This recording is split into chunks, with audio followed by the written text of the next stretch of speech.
your coach?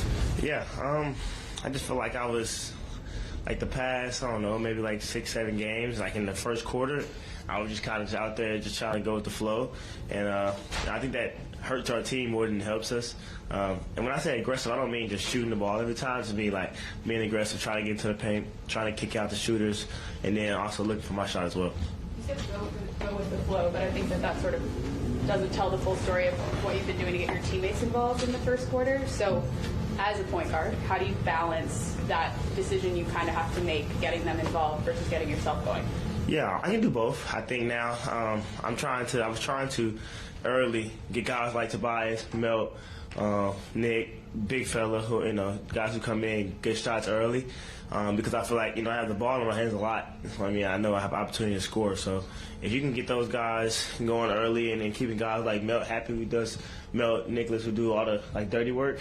I always tell P. Reed, he runs up there, set screen, does all those different things, and I'll tell him I'll make sure I can get him at least 2-3 shots a game for sure when I'm out there with him. So if you can try to help those guys, I think that's a good deal.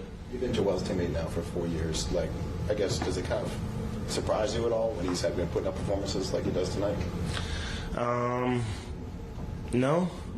It's sad though, right? I mean, I try not to take it for granted, but it's just like, we expect it out of him, And my job now is to try to push him to be even better every single night, and that's what I try to do. And he's really good at basketball. I will keep telling y'all that. I mean, y'all ask me at every other game, and he's just really good.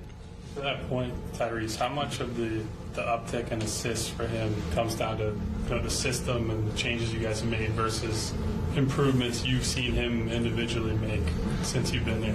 Well, let him tell it. If we just make threes, then he'll get it every night. So, but I think Coach Nurse has done a good job of having Joel really buy in to the system, to the movement, to him sometimes bringing the ball up the court and being a playmaker. They have to help, or he can play one-on-one. So we have guys that can make shots, and Joel trusts us. So because we have guys that make shots, because we have Nick Nurse who's kind of put in a different kind of system, it's been pretty good for us.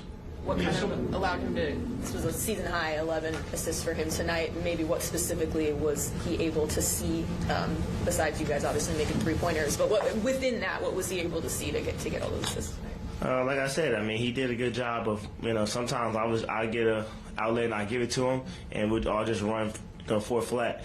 And because, like I said, he's pretty good, so they got to help. It's hard to guard him one-on-one. When they help, he's fine open guys on time, on target. And when he does that, we're hard to guard because we have guys that can knock down shots. So many threes in the game tonight. Was that part of it just because of the flow of the game, the way the game went, the design, or just how big did that basket look to you guys tonight? We got some good looks early. When you get good looks early, it's hard to stop, shooting them. Guys that are open. I think Marcus, he has some open shots. Pat Bev has some open threes. And we tell guys not to pass them up. I feel like we have to ultimately confident in guys to shoot open threes, and that's what they did tonight. You just kind of touched on it. What kind of lift did Marcus and Patrick and that bench give you guys? I mean, they were huge. They were huge. I think Marcus is finally starting to come into his own with his role, and he's beginning to be extremely aggressive. And that's what we need from him, especially if they're going to have open threes like that, or open shots, middies, and stuff like that. Pat was great. Pat's hilarious. His energy is always amazing, and what he brings to the table is really good. Paul Reed was great as well. He was out there. He was active while he was out there. I think he was like a plus 33 in like 15 minutes, and that's like unheard of. So shout out to those guys. What is it about this matchup against the Lakers? I mean, we talked about a little bit, and I mentioned it to you in the locker room. 7 straight and 10 out of the last 11 that you guys were able to beat them. So we just go out there and try to play hard. Go out there and try to win games. I don't know.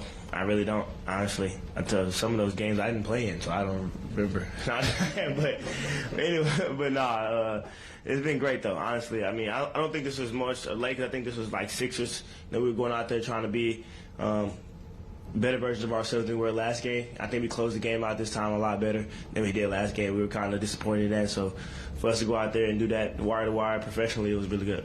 I think it was on your podcast that you talked about the way that you've gone toe-to-toe work ethic-wise with LeBron James in the last couple of years. Can you share a little bit more about the sort of influence he's been on your game and what it's like to play against him? Yeah, I mean, the numbers everything speaks for itself. He's also someone who's pretty good at basketball, and I feel like his work ethic now in what year is this, 22, 21? It hasn't slowed down, which is the crazy part to me. Like, he's still trying to get there early.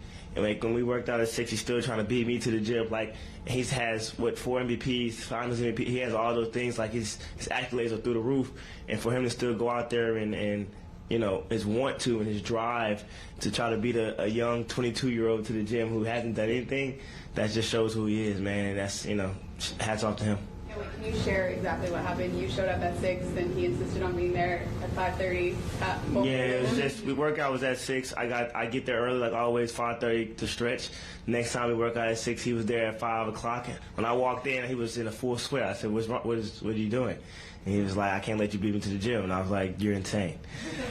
He was in a full sweat, just had to do the whole lift. So that whole week, he was trying to get there at 5, and I was like, I lift after this workout, so you got it, man. You win.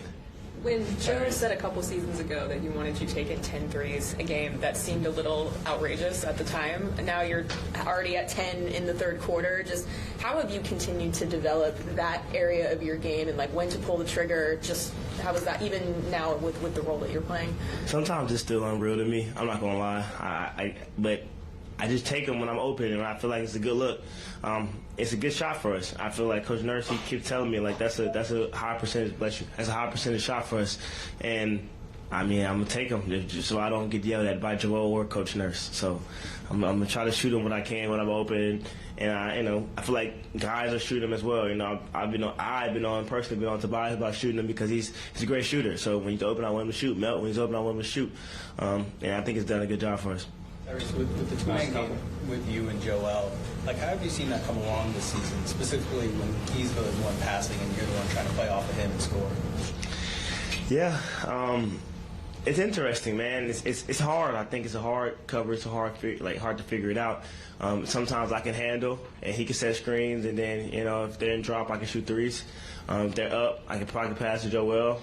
Like, so many different things that we can do. We can play off the catch when he's handling or when he has the ball. But hats off to him. He's been extremely. He's been on me to be aggressive. So, and he's helped me a lot. And he's setting screens, and he's really looking for me and looking for all of us on the team. So, Joel, like I said, he's really bought in, and we appreciate him for that. Two-man game, or are you reading the defense? Like, how are you trying to figure out what your next step is when you're in that? I can't tell you that. No, I'm just playing. It's just a lot of different reads that goes on. If he goes under, pop back. If he denying, go back door.